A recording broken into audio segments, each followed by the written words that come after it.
আমি তোমার প্রতি আমার ফিলিংস নাই, আমার সাথে তিথির রিলেশন আছে। ওই মেয়ে আলবির সাথে ঝগড়া করে এন্ড আলবি আবার ওইটার স্ক্রিনশটও আছে। তিথির সাথে ওর রিলেশনশিপ আছে নাই, এগুলো নিয়ে আজকে মোটামুটি 2-3 বছর যাবত এগুলো নিয়ে কথাবার্তা। তো ইকরা আগে থেকে সন্দেহ করতো, বাট আলবি এটা প্রতিনিয়তই বলতো যে না আমরা জাস্ট কলিগ।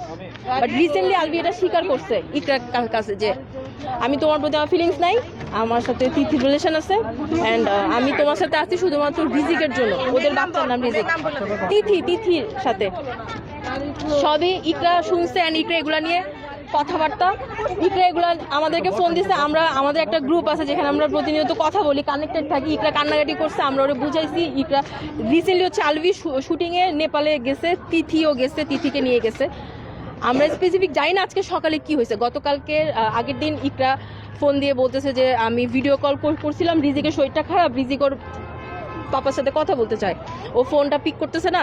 তখন হচ্ছে ইকরা অনেক কান্নাকাটি করতেছিল যে ওই মেয়ের সাথে আসছে। আমি জানি ও কোন রুমে আছে, ডিলাক্স রুম, সবই বার্থডে তো ওই দিন আবার ওই মেয়ের বার্থডে ছিল। ওই মেয়ের বার্থডে সেলিব্রেট করার জন্য আলবি ওকে নেপালে নিয়ে গেছে অ্যান্ড ইকরা এগুলো সব জানে। ইকরা তখন ওকে ভিডিও কল দিছে, আলবি ওকে স্ট্রেট বলছে যে তুমি আমাকে এখন ইচ্ছা করে মানে রিজিক অসুস্থ এটা বলে তুমি আমাকে মিথ্যা কথা বলে আমাকে ডিস্টার্ব করতে চাচ্ছ, এখন আমাকে তুমি ডিস্টার্ব করতে চাচ্ছ। এগুলো নিয়ে ইকরাকে ও উল্টা ইয়ে করছে। ইভেন ওই মেয়ে আলবির ওয়াইফের সাথে, হাজবেন্ড ওয়াইফের মধ্যে এগুলো নিয়ে ওই মেয়ে হচ্ছে পজিটিভ হয়ে ঝামেলা করে, তুমি তোমার বউয়ের সাথে কেন থাকো, এগুলো নিয়ে ওই মেয়ে আলবির সাথে ঝগড়া করে এন্ড আলবি আবার ওইটার স্ক্রিনশটও আছে। ইকরার ফোনে সবকিছু স্ক্রিনশট আছে। ও আমাদেরকে গ্রুপে অনেক সময় স্ক্রিনশট পাঠিয়েছে, দেখ ওরা এই করতেছে সবকিছু, কিছু এভরিথিং। খবরের কাগজ, নিখাত, নির্ভীক, নিরপেক্ষ।